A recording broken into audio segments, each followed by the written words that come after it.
오늘도 빙글빙글 돌아가는 암호화폐 시장 관련된 소식을 들고 인사를 드려보고 있는 크립토 마토입니다.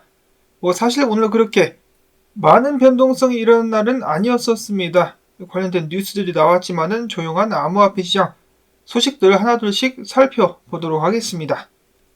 첫 번째로 미국 소비자 물가지수에 이어서 지난 7월 생산자 물가지수가 발표가 되는데 전년 대비 0.8% 예상치를 상회한다는 결과가 나왔습니다. 소비자 물가지수와 마찬가지로 쭉 하락하다가 이번에 반등을 한 그런 시점이라고 볼 수가 있겠는데요. 특히 미국 물가와 직결된다라고 볼 수 있는 기름값, 국제 유가 가격이 계속해서 오르고 있습니다. 자, 미국 같은 경우는 어떻게 해서든지 국내에서, 자국 내에서 기름값을 낮춰보려고 정부에서 비상시를 대비하기 위해서 모아놓은 기름인 비축유를 풀어가지고 그동안의 기름값을 어떻게 해서든 낮춰왔다라고 이야기를 했었는데요. 이제 듣자 하니 이것도 더 이상 쉽지 않을 것이다 라는 이야기들이 나오고 있습니다. 한마디로 끌어다 쓸 만큼 끌어다 써가지고 위험 수준까지 도달했다라는 것이겠죠. 그러면은 인플레이션에 좋지 않은 영향을 끼치게 되진 않을까 하는 예상을 해볼 수가 있겠습니다. 자, 한편 미국 달러 같은 경우는 오늘 약간의 강세를 보여주는 가운데 증시는 혼조세를 보이면서 와리가리를 때려주고 있습니다.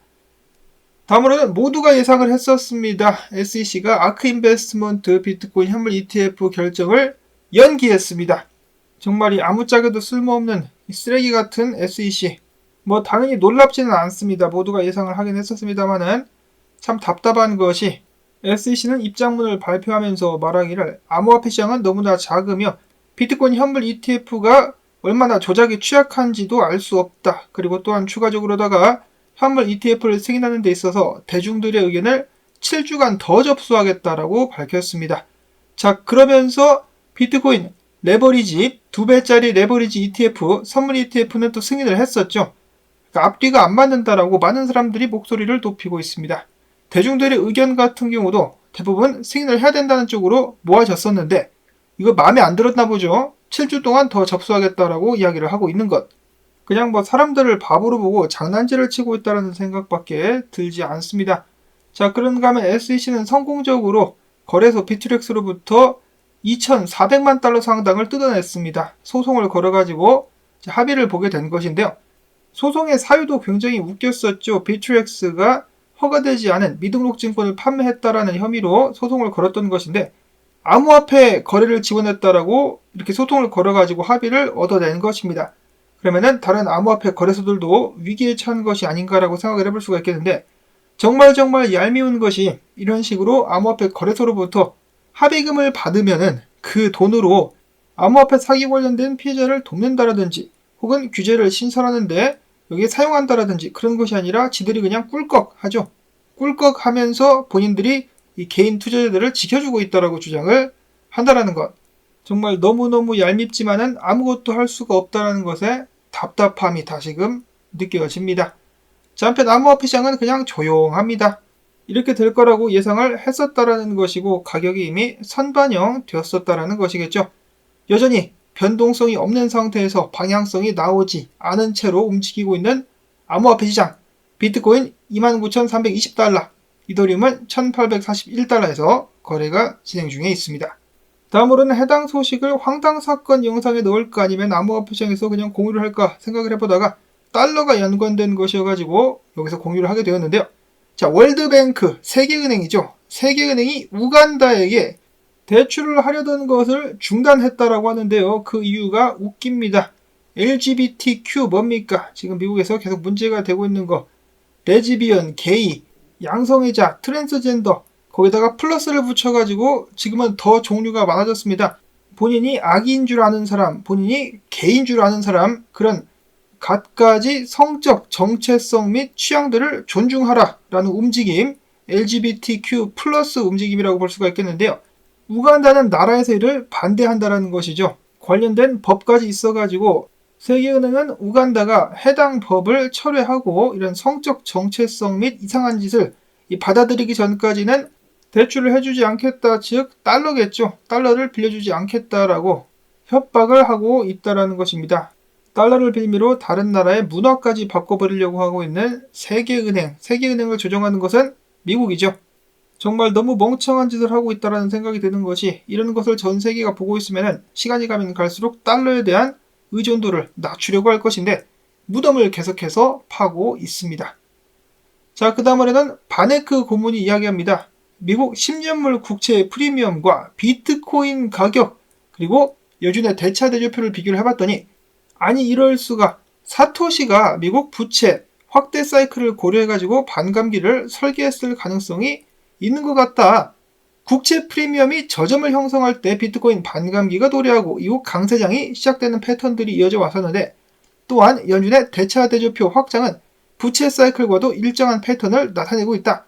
즉 정리를 해보자면은 미국이 부채를 늘릴 때 비트코인은 반감기가 도래해버리면서 반대로 희소성이 커진다라고 이야기를 한 것입니다.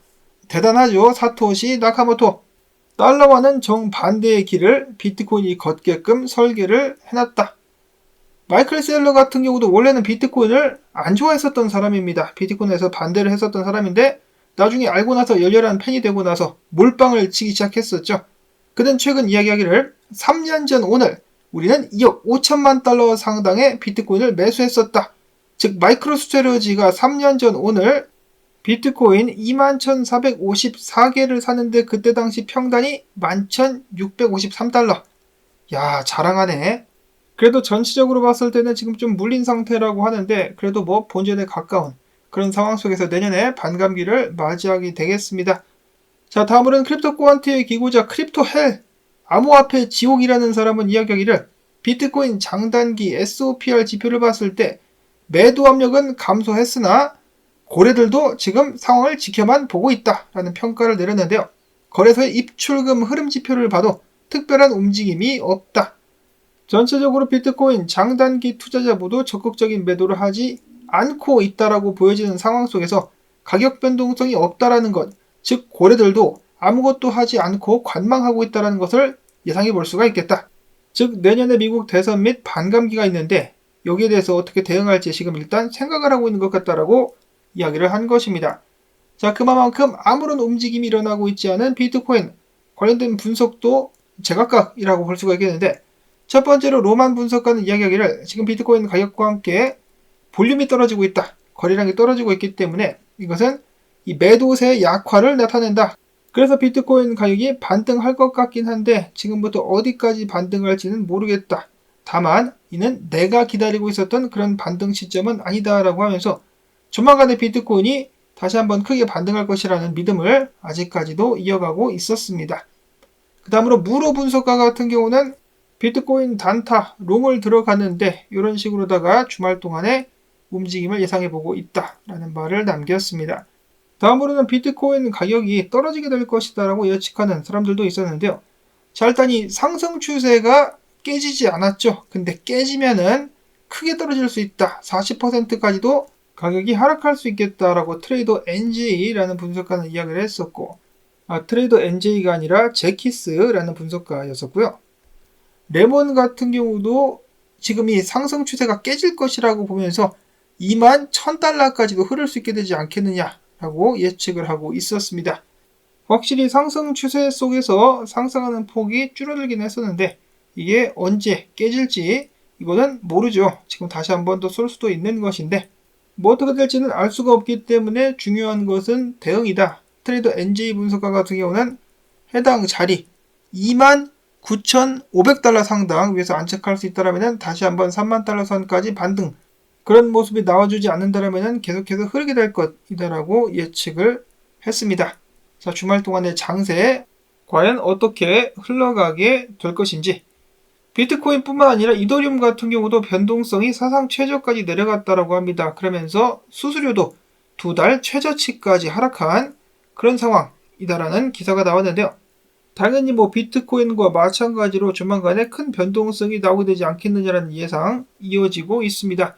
위로 갈 수 있으면 정말 좋겠는데, 또 다른 분석을 봤을 때 알트코인 시총에 역 헤드앤숄더가 나왔다. 그래서 알트코인 시총이 올라가게 되면서 알트 시즌이 오게 되지 않겠느냐라는 희망회로 돌리는 사람도 있었습니다. 암호화폐 트레이더 조시 올제비츠는 이야기하기를 알트코인 차트를 봤더니, 시총 차트를 봤더니 역 헤드앤숄더가 나면서 위로 올라갈 가능성이 보이고 있다더라 라고 이야기를 했는데, 해당 차트 같은 경우는 이더리움과 스테이블 코인을 제외한 차트여가지고 더욱더 믿을 수 있다. 자, 근데 문제는 뭡니까? 알트코인들, 이더리움, 비트코인 따라가게 되죠. 그래가지고 비트코인에게 달렸다 라고 역시 볼 수밖에는 없겠습니다.